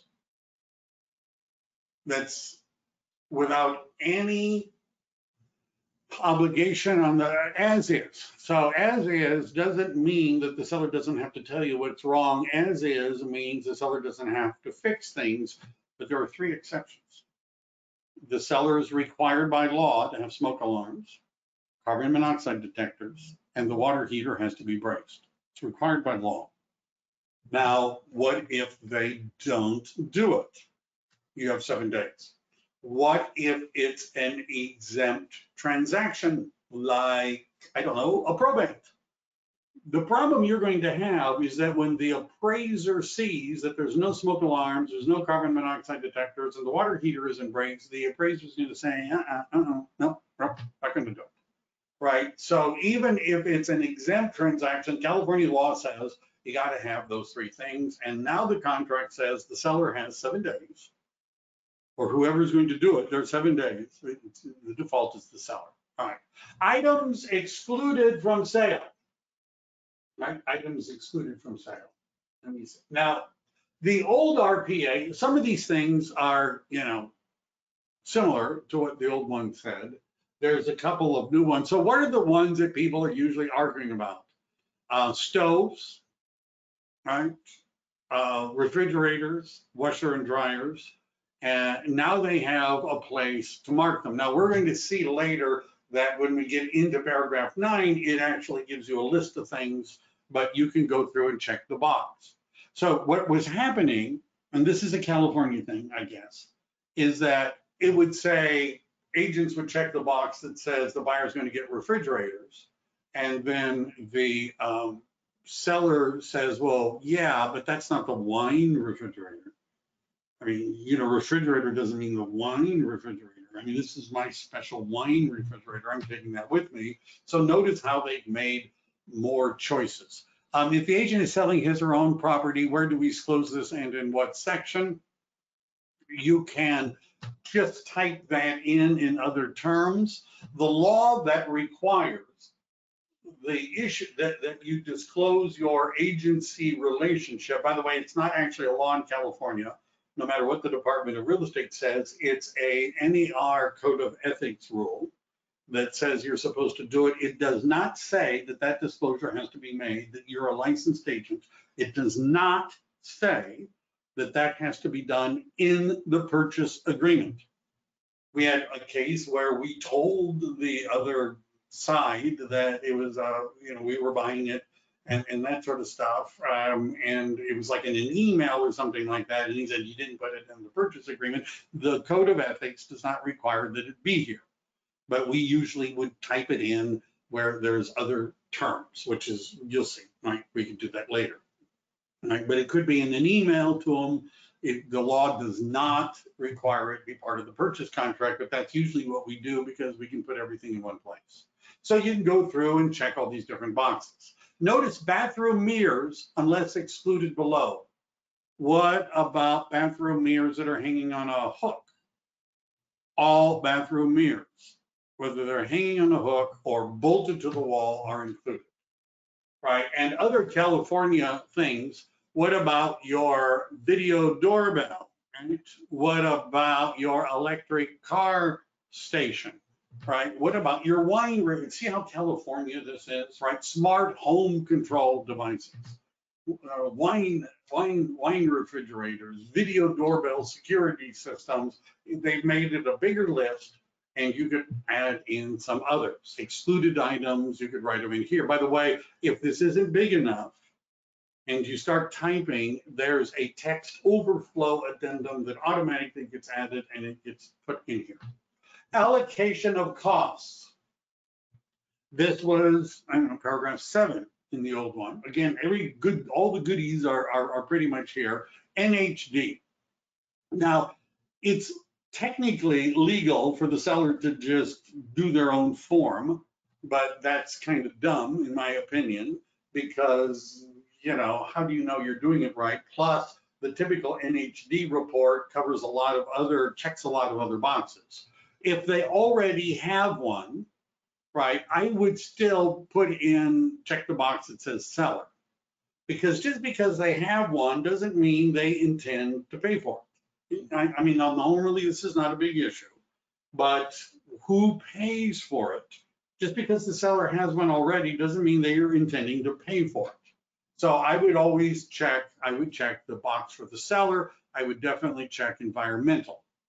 Right. If I really wanted my NHD company to do it, I might argue that I want my NHD company to do it, at which point the seller might say, you want to buy another NHD report, you know, be my guest.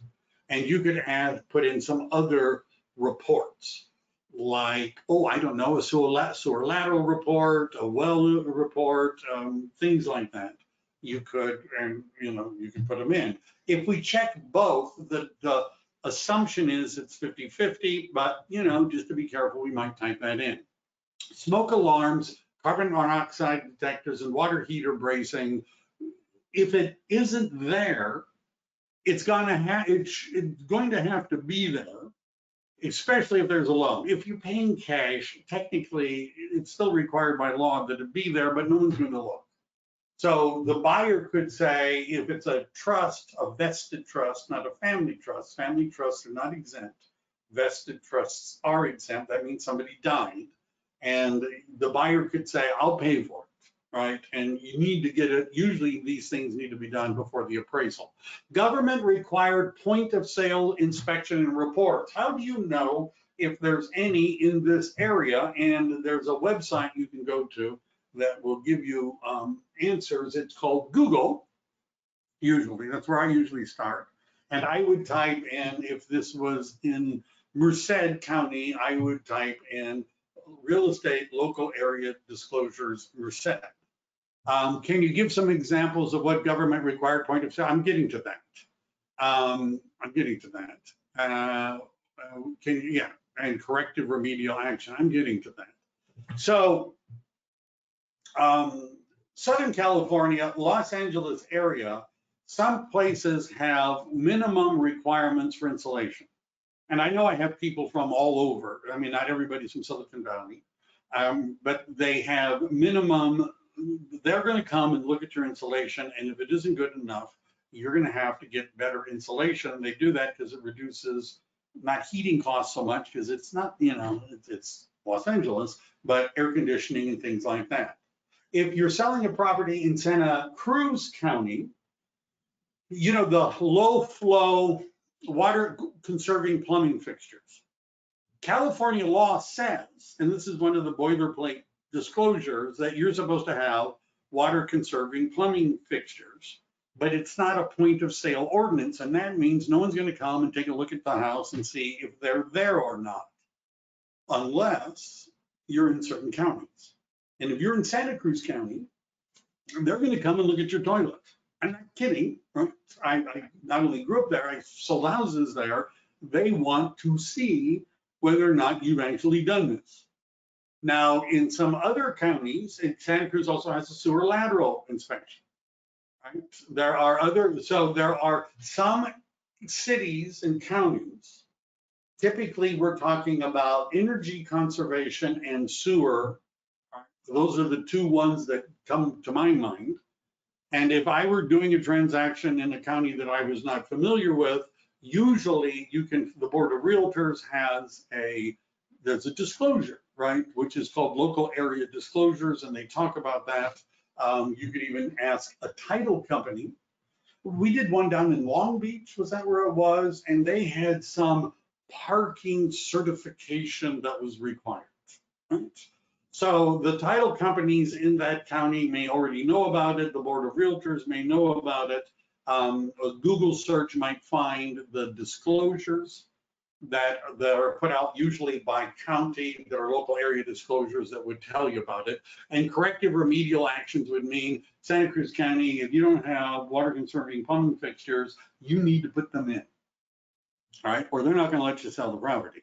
And so now the question is, who's going to pay for that? Escrow fees, how do we know who pays escrow fees and title fees and things like that? And what I do is I've bookmarked a very handy website called ChicagoTitleTransferTax.com. And ChicagoTitleTransferTax.com will tell me what is typical, customary in every county as to who's paying for what. It also will tell me whether or not there's a city transfer tax. And you'll see sometimes it's complicated. So I would always look there. By the way, for the owner's title policy, there's two title policies, one that the seller gives to the buyer and the other one that the buyer buys for the lender. And recently there was an offer where there was a counter, and this was in a buyer pay county, and one of the things that was countered was who the title company was. That violates federal law. The Real Estate Settlement Procedures Act, and what it says is if the buyer is paying any part of the buyer's title insurance, the buyer gets to pick the title company. And if the seller forces the buyer to use a different one, and the seller owes the buyer 3 times the amount of the title insurance as a penalty. And in order to collect this, you don't actually have to go and get a lawyer. You can file a complaint with an administrative agency who will then go and hassle them for you. You understand? And by the way, buyers and sellers typically don't care who the title company is. Who cares? We do. And if you're a real estate agent and you don't want to have to pay title insurance for your seller, be careful if you're in a buyer pay county telling the buyer in a contract they have to use a particular title company. Now, escrow is not the same thing. Right, so you can pick your own escrow company and make the buyer pay for it, but you can't pick your own title company and make the buyer pay for it. You can't do both. Either the buyer pays and the buyer picks title insurance, or the seller, if the seller pays, the seller can pick anyone they want to. I had a transaction recently, which was a commercial transaction, and the agent on the other side was harping about this because I made them use my title company. And he was like, we're going to get you.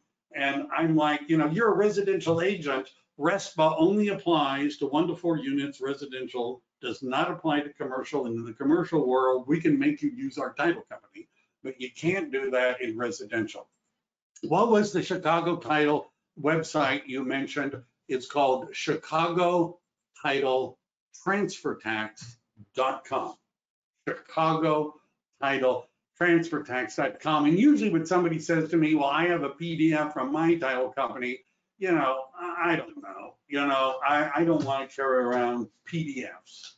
I really don't, right? I'm old, but not that old, right? I would rather have a website where I could go and look and see who pays for what.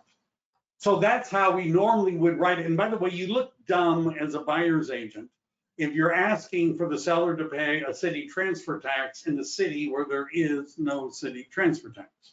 You understand? And now the listing agent is thinking, oh God, do I need to counter this? You know, why didn't you check? If there isn't one, we're not going to pay for it. So HOA fee for preparing disclosure seller, HOA certification fee, buyer. Notice those are kind of hardwired in. What's the difference? The HOA certification fee is a lender requirement. Who's responsible for paying lender required things? The buyer. HOA transfer fees, either could pay for it. Private transfer fees, we don't see these very often. There were some subdivisions that when they sold property said, if you ever sell it in the future, you got to pay us. How would you know if there is one? It would be on a preliminary title report. And then there's a few other boxes here which I'm not covering. And notice it gives you the right to say the title company is different from the escrow holder. Again, if the buyer is paying for title insurance, be careful if you're the listing agent and trying to force them. But see, my thought is we're going to go ahead and accept that counteroffer and change the title company. And then once we're in escrow, we're going to send a communication to the listing agent saying the seller is now going to pay for title insurance. And when the listing agent, and by the way, the Department of Real Estate, I don't think they've ever done it on that particular issue, but the Department of Real Estate has clearly said that a real estate agent violating RESPA is grounds for disciplinary action. In addition, if the seller is obligating the buyer to use their title company, but making the buyer pay for it, it's a violation of federal law. And what I would do is I would make the seller pay for title insurance if they did that to my buyer. And you know what that really means? The listing agent who forced that through is probably going to pay for the title insurance. That's what it probably means. Be careful. There are, and I know I'm very loyal to my title rep, who's you might guess is at Chicago Title. I'm very loyal too, but I'm careful about making somebody pay title insurance. Unless it's my commercial deal, in which case I can do anything I want to. Will I send you a recorded version of this? Yeah, probably. It'll be on my website at some point too. Home warranty plan, there's a place for you to put, that's not really that different. You ought to figure out what kind of home warranty coverage would be appropriate for the property. You can still waive it, things like that. Other things, right? We're gonna speed up a little bit because first I'm running out of time, and secondly, I've handled almost all of the stuff that you probably thought was important. Look at all of these other addenda: manufactured home purchase agreement, right? Other property type addendum, there's a purchase addendum, tenant occupied property addendum, tenancy in common. If you're unfamiliar with that, San Francisco has a lot of those. Stock cooperatives, I don't want to get in and explain it. Even in our county, Santa Clara County, they have that. There's probate. Other addendum, a backup offer, you just add addendum, short sale, confirmation, buyer intent to exchange, seller intent to exchange. These are just addendums. Go ahead and leave. This will be available from a nominal fee afterwards. A comment about intent to exchange. If you're representing the seller, and your seller is intending to do a 1031 exchange, you want to say that in the MLS, and you want the seller intent to exchange addendum. I'll give you an example why. I had a case, it was a few years ago. It wasn't my personal transaction, but one of the agents in the office that I was the vice president of. And what happened was the seller wanted to do a 1031 exchange. The seller didn't have the seller intent to exchange addendum, was not part of the contract. During escrow, there were defects discovered that the buyer asked the seller to fix or pay for, and the seller said, no, a deal's a deal. You removed your contingencies. You're, too bad, right? So now the buyer is signing off, and the buyer is given a document about the 1031 exchange and is asked to sign it. And the buyer says, what's this? And the escrow company says, well, the seller wants to do a 1031 exchange and you need to sign these documents for them to do the 1031 exchange. It won't cost you anything, but you need to sign them. And the buyer looked at the agent and said, do I have to sign these documents? And the agent said, no, you do not have to sign those documents, because the listing agent screwed up and did not, because what the seller intent to exchange addendum says, that it obligates the buyer to cooperate with the exchange, and the buyer could be liable for damages if they don't, but that was not part of the contract. And by the time escrow was closing, the buyer hated the seller and didn't sign the forms, and the seller didn't get to do their exchange, and they had to pay a capital gains tax. And I don't know for sure, but there's a good chance that seller could have sued their listing agent for failure to use reasonable skill and care.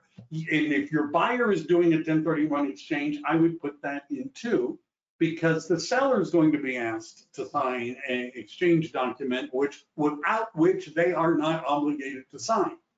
Just saying. And I know it doesn't cost anything for them to do it, but you're assuming everybody's happy with each other when escrow is closing. Buyer and seller advisories, right? Notice some of them are already hardwired in. There's a wildfire, a trust, an REO, which is real estate owned, bank owned property, the statewide buyer and seller advisory. Why isn't that already checked? And the answer is sometimes the listing agent has already provided it. And if the listing agent hasn't provided it, then you would check it, short sale, probate, other things. Now, the rest of the contract you're going to see, there aren't places really to write in things. It simply explains a lot of the stuff I've already been saying. And there's cash, offer. I mean, it's basically an explanation. What I want to do, because somebody asked me how long was this class today, and I said eternity. Look at closing in possession, condition of property on closing. This is different. It says the property shall be delivered as is in the present physical condition at the date of acceptance. So that means if something breaks afterwards, right, the seller is required, according to the contract, to put it back the way it was. Property, including pool, spa, landscaping, grounds, to be maintained in substantially the same condition. Notice it, by the way, this would have been a quiz question if I had time. And the quiz question would be, is the seller required to have the property professionally cleaned? I've had many agents say, yeah, it's in the contract. No, it isn't. Well, it used to be. No, it wasn't. I've been around for longer than most other agents have, and have seen, oh, no, it's not there. What does it say? What does it say? It says all debris and personal property not included in the sale shall be removed by close of escrow. That's all. It doesn't say professional cleaning. Now, what they've added is, what if they don't remove, they've left that old car in the backyard. It says, and by the way, before, I'm not going to get into before, but what it says is the buyer, after delivering to seller a written notice to remove the items within 3 days, may then have them removed and disposed, and may bring legal action against the seller for the cost of removal. Is there a form for that? One of you is going to ask me if I don't answer the question quickly. Is there a form for that? Yes and no. And I'm sure all of you, because you guys are really in tune with this, know that in Zipforms, Lone Wolf, if you go into the forms, that there's a library of letters written by the lawyers at the California Association of Realtors. I know you guys all know about that, and you probably read them all, but they're adding one, which is a letter, because you see, this isn't really an agent, this is a buyer to the seller thing. That also assumes we need to know where the buyer has moved. How would we do that? We typically mail it to the address of the property that they're at, assuming that it's going to be forwarded. But practically there's not a lot that you can do. The buyer is advised to do inspections. Things may not be able to code. All that sort of stuff is mentioned there. Seller remaining in possession. The issues I've already talked about are insurance and things like that. This also says And it says it here, and then it says it also in the seller in possession form that the seller is supposed to give the buyer copies of keys to the place and things like that, because it's now the buyer's property, even though the seller hasn't given up possession. They're supposed to give you keys and things like that. At close of escrow, seller shall deliver, seller remain keys, passwords, codes, means to operate locks, mailboxes, security systems, alarms, home automation systems, et cetera, et cetera, et cetera. Seller shall be responsible for, buyer may be required to pay an HOE fee. So what this is saying, even if the seller is remaining in possession, they're supposed to give the buyer keys to the property because, well, you know, it's the buyer's house. Contingencies. All right. I'm just going to be mean-spirited, and okay. Is everybody ready? Can everybody see the quiz? And by the way, you can have multiple choices. Buyer fails to remove contingency on the due date. What happens? You can check more than one box. One box you could check is, we are out of contract. Right? You could check the box, buyer loses the deposit if there's no extension. And the third box is contingency continues. Wait a second, I guess I could, how about that? There we go. So, everybody see it?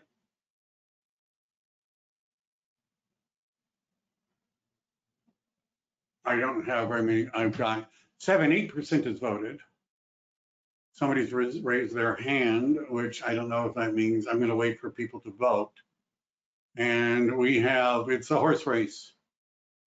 We are out of contract, 24%, 38%, 30% say we're out of contract, 42% buyer loses the deposit, 44% says contingency continues, it's a race.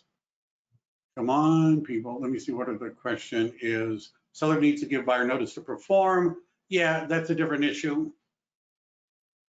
but that would be related to one of them. And all right, we don't have 100%. 46% of you guys voted, which is not 100% in audience participation. And answer is contingency continues. We are not out of contract. I hear that all the time. Oh, we're out of contract. You're supposed to remove your contingency yesterday. You didn't remove the contingency yesterday. We're out of contract. No, we're not. Well, if you don't get an extension and your contingency date comes and goes, the buyer loses their deposit. No, they do not. What happens? The contingency continues. Where does it say that? Well, as we go through contingencies, and I sort of did this a little bit early, removal of contingency or cancellation. It says, let me see, buyer removal or waiver, buyer shall have no obligation to remove a contractual contingency unless the seller provided all required documents related to that. Buyer does remove buyer removes or waives for any contingency within the time period, remove it for the contingencies or the seller in 5 days or buyer items. They moved it around a little bit, but let me just say this clearly, right? And I'll find the paragraph in a minute. Let me just say this clearly. The California Association of Realtors. Here, let me change the poll. Yes, thank you. I need to remove the poll. Can you see the contract, you guys? Did I remove the poll? All right, I'm closing the poll. All right, how about that? That should have removed the poll. And later I'll do, I have a class that I do on contingencies. The California Association of Realtors has put out a legal Q&A on this very subject. And what it says, and it may take me a little while to find it because we're running out of time. What it says is that if the buyer does not remove their contingency within the time period specified in the agreement, the contingency just continues. And it continues until somebody had gotten this right. What does the seller have to do? They have to give the buyer a 2-day notice to perform. And then if they don't perform in 2 days, they can cancel the contract. By the way, if that happens, this would have been a quiz question if I had had more time. If that happens, does the buyer lose their deposit? So contingency removal is today. I don't remove my contingencies. Seller gives me a 2-day notice to perform. I do not perform in 2 days. Seller cancels the contract because I failed to remove my contingency on time. Does the buyer lose their deposit? And the answer is no. When does the buyer lose their deposit? When they remove the contingency and then cannot close because of that contingency. Now, we've already gone as long as I plan on it. What I might do, if you guys are interested, is maybe only if they can prove damages. Nah, maybe not, right? What I'm probably going to do is maybe next week, if you guys are interested, is I'm going to maybe do a sequel, not a prequel, and I'll start right about here on paragraph 5 and go through the remaining paragraphs. Would you guys like that? Maybe, should I do a poll? Yes, please, yes, please. So next week, because I'm running out of time and I have some good quiz questions coming up. I have some really good, sneaky quiz questions coming up about contingencies and cancellation and all that, and I'll have it all put together by then. So this was part 1, short 2 hours. We covered most of it. We're going to probably start right after on paragraph 5 next week, next Wednesday, same time, same place. It may not need to be 2 hours because, I know what's coming up. And I just talked a lot today. All right. I hope you guys enjoyed that, appreciated that at least. One of the values I bring to the people that I work with is I've been doing this for a long time. I've been involved in lots of real estate transactions, particularly ones that have gone wrong because of the position I had with brokers in the past. And so I'm generally pretty good. If you've got a complicated transaction, I'm good. If you've got a messy transaction, I'm good at knowing what needs to be done. You might get that idea. And so a question I have for those of you that aren't part of my team or part of my group, who's helping you with all this stuff, right? Is there somebody helping you? And if the answer is no, and you would like somebody like me helping you, reach out to me, because I would like to talk to you about how we could do that. All right, next week, part 2. But, we've had enough fun for today, I think. You warned me out. Very good, guys. See you next week. We'll kill the snake next week when we're done. Bye, everybody. Be safe up there.